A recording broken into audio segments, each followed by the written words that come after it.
Hello students, this is lesson 4, paragraph and essay writing. The slides have been prepared by me, Assistant Professor Dr. Rana Hamid Al-Bahrani, and edited by Assistant Professor Jinan Ahmed. In this lesson, you will know about the third type of essay writing, which is called problem and solution essay.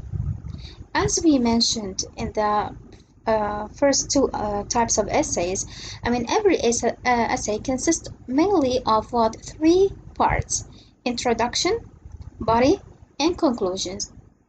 Okay, so as far as this type is concerned, again, the introduction consists of three general statements.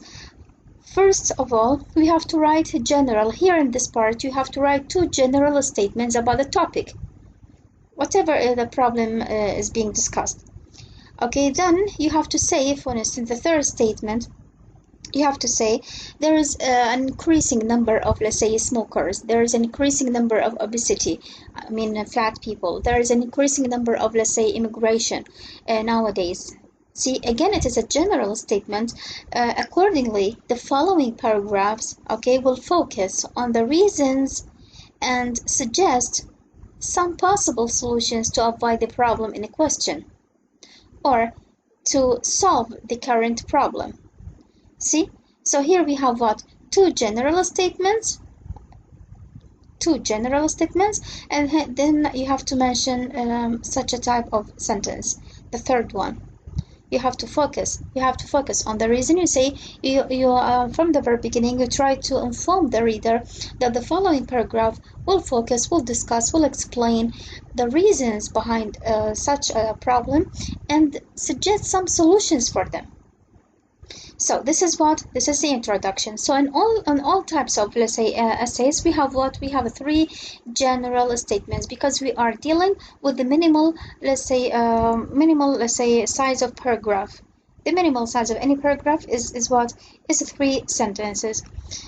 Then we have the body. In the body, problem and solution. So here we have a problem and solution. So we have two sub paragraphs.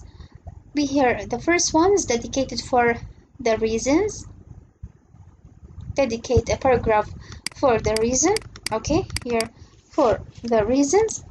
And the second, dedicate a paragraph for the solutions. So here we have introduction, body, and conclusion. But the body here consists of sub-paragraphs, two sub-paragraphs. One for the reasons and the other one for the solutions. Whatever reason you mention, you have to think of a solution for that reason. Okay. The third paragraph is the conclusions, and here again you have to write 3 concluding sentences. So in case we have opinion essay, we have introduction, body, okay, to support your to give reasons that support your, let's say, your support to a specific, let's say, issue. So you have only one paragraph for the body, and the conclusions, again, one paragraph. And pros and cons, because we have a pros and cons, the body consists of two sub parts.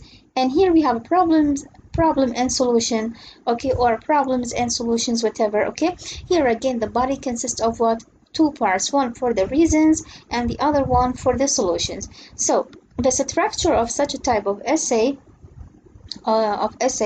is introduction, the body consists of reasons and solutions, and then we have the conclusions. I mentioned here some of the, let's say, phrases you might need in order to conclude. In every essay, I gave you some let's say, phrases, how to start a paragraph, how to to start your, let's say, first, let's say, part, or the introductory part of any essay. Now I'm gonna give you some phrases to end up your essay. We call them concluding phrases. To sum up, in a summary; to conclude, in a closing; all in all; overall, it may be said; on the whole; all things considered, which means all the things mentioned previously; in sum; by and large. Okay, so these expressions you can use to give summary to the whole essay, and these phrases can be used in the concluding parts. Again, we have other things: in conclusion; finally; to summarize; before I finish. So pulling it all together.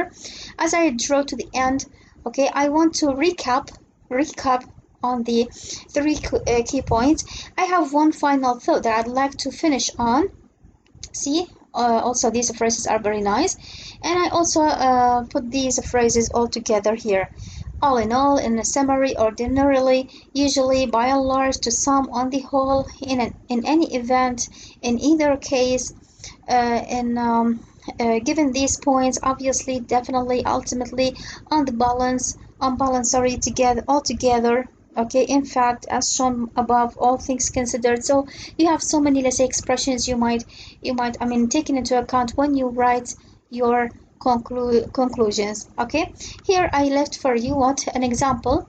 As I told you, you have to dedicate one paragraph for the introduction, one paragraph for the reasons, the other paragraph for the solutions, the third paragraph is what for the conclusions. Sometimes when I find an example, I find that the author writes, for instance, every reason in one paragraph. Why? Because if you notice, the reason here is what is explained in a detailed way. I don't want you to to follow this structure.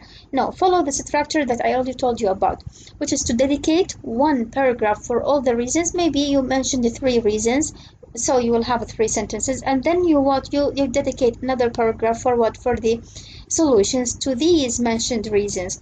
Okay, so whatever reason you mention, you have to provide a solution for that. Okay. And this is all about this type of solution. This is the end. If you have any question, please do not hesitate to write these questions on the stream in our Google Classroom. Thank you very much and good luck.